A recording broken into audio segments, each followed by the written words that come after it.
мен де сөйтіп түңілдім өмірден емделмеймін деп. Сіз неден бастады вообще? Ваша проблема с чего началась?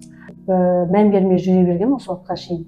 Енді мынау жасымыз келгесін скринингтен өтуіміз керек болды ғой. Сол скринингтен өткенде осы омырауымда фиброзный кистозная мастопатия деп айтты. 6 айын қаралып тұрасың, дәрілерін жазып берді. И солай кеттім. Жарты жылдан кейін банағы медсестрам қайта звондап маған серьезно неге қаралмай жатсың, болмайды деп. Кері қайтадан түсуге барғанымда уже бір жағым М4, бір жағым М3 деп маммологтардың айтқаны.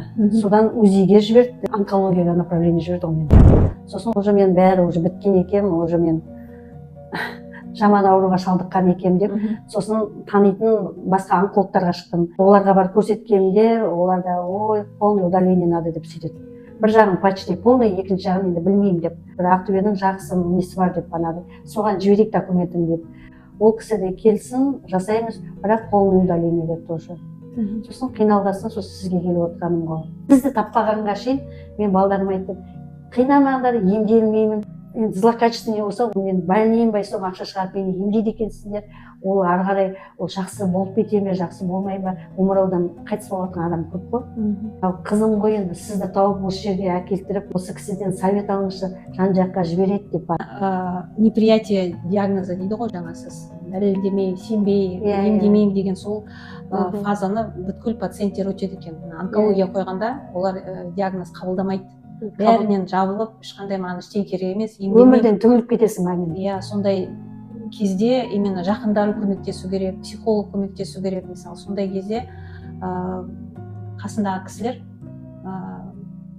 жақсы бір көмек беру керек, сенім беру керек, что ары қарай емделуге болады. Мысалы, қазіргі заманда онкология емделіп жатыр, көп кісілер емделіп жатыр. Омыраудан енді көп адам емделіп жатыр ғой, бірақ та біздің енді өзіміздің айналамызда бана құдашаларымыз бар, неміз бар, осы онкология омыраудан қайтып жатқан танитын адамдардың көп. Ары қарай сүйекке кетіп қалды. Енді менің бана диагнозым бірден андай болып қойылған жерде мен де сөйтіп түңілдім өмірден емделмеймін деп. Қайтадан сол қанша қуанышты болсам да қайтадан сол неге кетіп қалатын ойлаймын. Енді сол қайтадан келмесін сізге, басыңызда ондай сынақ. Бізге келгенде бізге қойған мақсат енді шетелден іздеу, жақын бір жерден или Қазақстанда ем тауып беру. Біз іздеп қарадық. Бірінші Индияға жібердік, запрос жауабын бердік, сосын Қазақстаннан іздедік. Енді Индияға сіз бармаймыз дедіңіз. Қорқынышты болды ма? Қорқынышты болды. Шетелге шығу қорқынышты болды. Барғым